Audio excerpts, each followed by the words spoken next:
Hello guys, स्वागत है आपका एक और नई वीडियो में। तो ये वीडियो में मैं अपने जो फोर्थ ट्रेड है उसका एनालिसिस करूँगा। ये ट्रेड मैंने 20 मार्च को लिया था। और हाँ, मेरे को एक चीज़ आपको दिखानी है कि यहाँ पे मैंने एक कोट ऐड करा है। ये आप देख सकते हो। ये कोट मेरे को अभी अभी पता चला, मैंने रिसेंटली ऐड करा है और मेरे को बहुत ज़्यादा ये इफेक्ट कर रहा है। ठीक है, मतलब पॉजिटिव वे में। अब क्या है, इस ट्रेड में क्या है, एक्चुअली में एंट्री का कोई लॉजिक नहीं था। मतलब ये एक्चुअली में मेरे को वेट करना था थोड़ा सा और, लेकिन मैंने वेट नहीं करा, उसके वजह से मेरे को लॉस हुआ।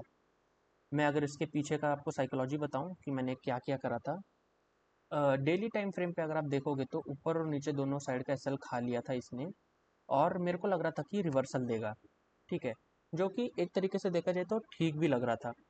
तो यहाँ पे ऊपर का, या अगर आप ये वाली कैंडल पे नोटिस करोगे, इसका ऊपर का भी खाया एसएल, नीचे का भी एसएल खाया, मतलब ये पूरी कैंडल को ना इनगल्फ कर लिया।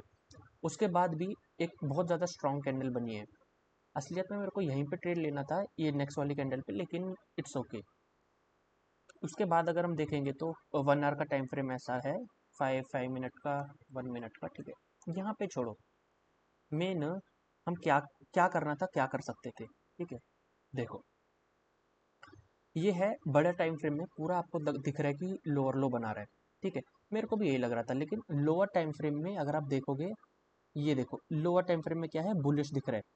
बेसिकली एक प्रॉपर सेटअप होता है जब हम हायर टाइम फ्रेम का कंटिन्यूएशन लेते हैं। इसको बोलते हैं H T F with L T F, मतलब higher time frame continuation with lower time frame reversal. Higher time frame में क्या दिख रहा है कि मार्केट नीचे जा रहा है, लेकिन लोअर टाइम फ्रेम में अगर आप देखोगे तो क्या दिख रहा है, मार्केट ऊपर जा रहा है। बस हमको इसी के ऊपर कैपिटलाइज करना है। जब लोअर टाइम फ्रेम भी हायर टाइम फ्रेम के साथ अलाइन हो, तब हमको वो ट्रेड लेना है। ठीक है, मतलब हमको यहाँ पे क्या देखना है कि कब मार्केट लोअर लो में जाएगा। ठीक है, तब हमको ट्रेड लेना है। अब देखो मैंने क्या करा, यहाँ पे अगर आप देखोगे, मैंने जोन मार्किंग करी है। जोन मार्किंग बहुत सिंपल है, 15 मिनट में जाके मैंने आपको ऑलरेडी बता रखी है, वो मैं फिर से नहीं बताऊंगा। तो मैंने क्या करा, देखो यहाँ पे देखो क्या हुआ। ये ऊपर गया, ऊपर गया, ऊपर गया, ऊपर गया। यहाँ पे देखो ऑलरेडी यहाँ पे एक बार कंसोलिडेशन आ रखा है, इतना बड़ा कंसोलिडेशन है। तो यहाँ पे देखो क्या हुआ, यहाँ पे मैंने ट्रेड लिया ना, इस साइड मैंने ट्रेड लिया, मेरे को लगा अब यहाँ से यहाँ तक तो जाएगा, मेरा टारगेट बहुत छोटा सा था। ठीक है, तो देखो क्या हुआ, नीचे तक गया, यहाँ तक गया, ये इसने इसको ब्रेक करा, मैंने एंट्री ली और ऊपर की तरफ गया। ये ऊपर जाके मेरा एसएल खाया। एसएल खाने के बाद इसने प्रॉपर नीचे की तरफ रिवर्सल दिया। ठीक है, अब देखो मैंने यहाँ पे क्या गलती करी।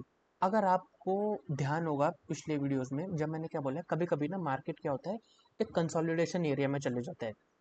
कंसोलिडेशन एरिया का मतलब क्या होता है, जहाँ पे बहुत सारे, मतलब साइडवेज मार्केट। साइडवेज मार्केट में क्या दिक्कत आती है, दोनों साइड के एसएल, बायर्स और सेलर दोनों का एसएल खाता है ये। तो हमको क्या करना है, वेट करना चाहिए इसमें। किस चीज़ का वेट करना चाहिए, कि एक ट्रैप बनने का। अगर आप ध्यान से देखोगे यहाँ पे, ये जो है ना, ये चीज़, ये ट्रैप बना, यही चीज़ मैंने इसमें भी बताई है। एक्चुअली ये ट्रैप सेटअप बन गया था, मेरे को कंसोलिडेशन मार्क करना था, फिर जब ये ब्रेकआउट होता तब मेरे को ट्रेड लेना था। इसमें देखो, अगर आप देखोगे जो ब्लू वाला था वो एक परफेक्ट एंट्री थी। ठीक है, तो ऐसे करके हुआ ये। फिर मैंने क्या करा, एक और मैंने ट्रेड लिया इसमें। कैसे, यहाँ पे आप देखो, ये ट्रेड तो मेरा लॉस में हो गया, मिस हो गया। फिर मैंने क्या करा, ये कैंडल का हाई, कि मेरे को पता है एक नीचे रिवर्सल तो दे दिया। अब मार्केट शिफ्ट की एंट्री की, अगर आप ये मार्केट शिफ्ट की एंट्री क्या होती है, अगर मैं अब यहाँ पे बताऊँ आपको,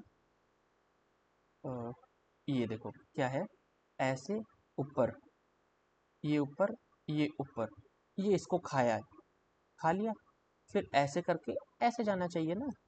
ठीक है, मतलब ये जो है, ये चीज़ को, ये चीज़ को खाना, ये चीज़ खाया। अब देखो यहाँ पे क्या हुआ, यहाँ पे भी मार्केट ऊपर गया, ये अगर मैं हटा दूँ तो, ये देखो, ये भी पूरा क्लियर कर देता हूँ। ये देखो ऊपर गया, पूरा नीचे आया, खाया ना, इस पॉइंट को खाया ना। अब ये वापस ऊपर जाएगा, वापस ऊपर कितना जाएगा ये तो किसी को भी नहीं पता, लेकिन मैंने कहाँ पे ट्रेड लिया इसमें, एग्जैक्टली 0.6 फिबोनाची पे। ठीक है, यहाँ पे देखोगे अगर आप, और ऊपर गया, यहाँ पे भी थोड़ा थोड़ा टाइम पास कर रहा था। तो मैंने क्या करा, यहाँ पे ये देखो, एग्जैक्टली यहाँ पे मैंने एंट्री ली। ठीक है, यहाँ पे भी कंसोलिडेशन करके, जो मेरी प्रीवियस मिस्टेक थी उसे लर्न करके मैंने यहाँ का ट्रेड लिया और आराम से मैंने, देखो अगर मैं आपको दिखाऊं तो ट्रेडिंग जर्नल, इसके नेक्स्ट वाला ट्रेड ही सेम 20 मार्च को मैंने लिया था ये ट्रेड में अगर आप देखोगे तो यहाँ पे देखो एग्जैक्टली मैंने यहाँ पे एंट्री ली और यहाँ पे एग्जिट करा, और मेरा तो जो लॉस, थोड़ी मैंने क्वांटिटी थोड़ी ज़्यादा ले ली थी तो मेरा लॉस रिकवर हो गया था उस दिन का। तो यही था इस वीडियो में, मेरे को आपको समझाना था, इतना ही था कि जब आप एंट्री ले रहे हो ना, एक तरीके का आपको वेट करना है, झटके से नहीं घुसना। अगर आप यहाँ पे भी देखोगे ना, यहाँ पे मेरी पूरी गलत एंट्री थी। अगर मेरे को एंट्री भी लेनी थी, चलो यहाँ पे ये नीचे गया, यहाँ तक नीचे गया, फिर ऊपर भी तो आने, मेरे को स्टेप में ऊपर आने का वेट करना था ना। अगर यहाँ तक आके एक रेड कैंडल बनना था तब मेरे को यहाँ से एंट्री लेनी थी, लेकिन ये तो पूरा ऊपर गया, तो मेरे को दिमाग में क्या आना चाहिए था, हाँ भाई ये ट्रैप बना रहा है, और ट्रैप बनाने के बाद ही जो नेक्स्ट कैंडल है वो ऐसी बन गई, तो यहाँ पे मैं एंट्री लेके ये ट्रेड भी कवर कर सकता था। तो लेकिन नहीं हुआ, इट्स ओके, हम नेक्स्ट ट्रेड में और भी अच्छे से करेंगे।